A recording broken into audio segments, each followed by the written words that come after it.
Chapter 29. Jacob arrives at Paddan-aram. Then Jacob hurried on, finally arriving in the land of the east. He saw a well in the distance. 3 flocks of sheep and goats lay in an open field beside it, waiting to be watered. But a heavy stone covered the mouth of the well. It was the custom there to wait for all the flocks to arrive before removing the stone and watering the animals. Afterward, the stone would be placed back over the mouth of the well. Jacob went over to the shepherds and asked, "Where are you from, my friends?" "We are from Haran," they answered. "Do you know a man there named Laban, the grandson of Nahor?" he asked. "Yes, we do," they replied. "Is he doing well?" Jacob asked. "Yes, he's well," they answered. "Look, here comes his daughter Rachel with the flock now." Jacob said, "Look, it's still broad daylight, too early to round up the animals. Why don't you water the sheep and goats so they can get back out to pasture?"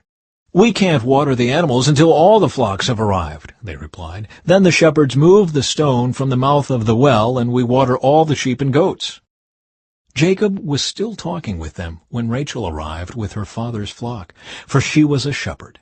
And because Rachel was his cousin, the daughter of Laban, his mother's brother, and because the sheep and goats belonged to his uncle Laban, Jacob went over to the well and moved the stone from its mouth, and watered his uncle's flock. Then Jacob kissed Rachel, and he wept aloud.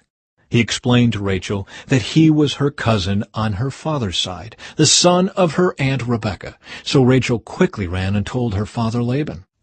As soon as Laban heard that his nephew Jacob had arrived, he ran out to meet him. He embraced and kissed him and brought him home. When Jacob had told him his story, Laban exclaimed, "You really are my own flesh and blood." Jacob marries Leah and Rachel.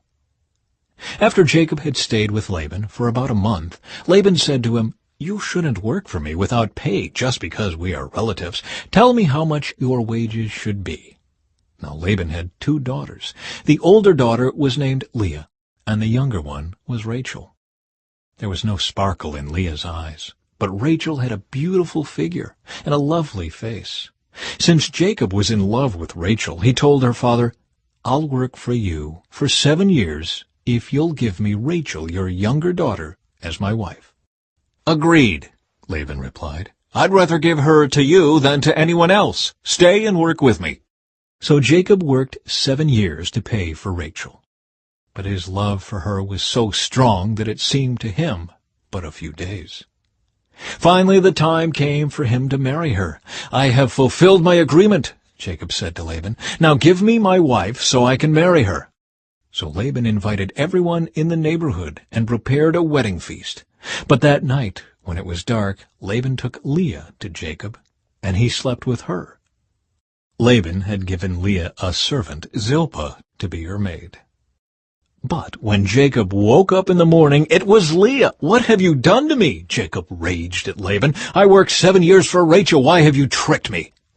"It's not our custom here to marry off a younger daughter ahead of the firstborn," Laban replied. "But wait until the bridal week is over. Then we'll give you Rachel too, provided you promise to work another 7 years for me." So Jacob agreed to work 7 more years. A week after Jacob had married Leah, Laban gave him Rachel too. Laban gave Rachel a servant, Bilhah, to be her maid. So Jacob slept with Rachel too, and he loved her much more than Leah. He then stayed and worked for Laban the additional 7 years. Jacob's many children. When the Lord saw that Leah was unloved, he enabled her to have children, but Rachel could not conceive. So Leah became pregnant and gave birth to a son. She named him Reuben, for she said, "The Lord has noticed my misery, and now my husband will love me." She soon became pregnant again and gave birth to another son. She named him Simeon, for she said, "The Lord heard that I was unloved, and has given me another son." Then she became pregnant a 3rd time and gave birth to another son. She named him Levi, for she said, "Surely this time my husband will feel affection for me, since I have given him 3 sons." Once again Leah became pregnant and gave birth to another son. She named him Judah, for she said, "Now I will praise the Lord." And then she stopped having children.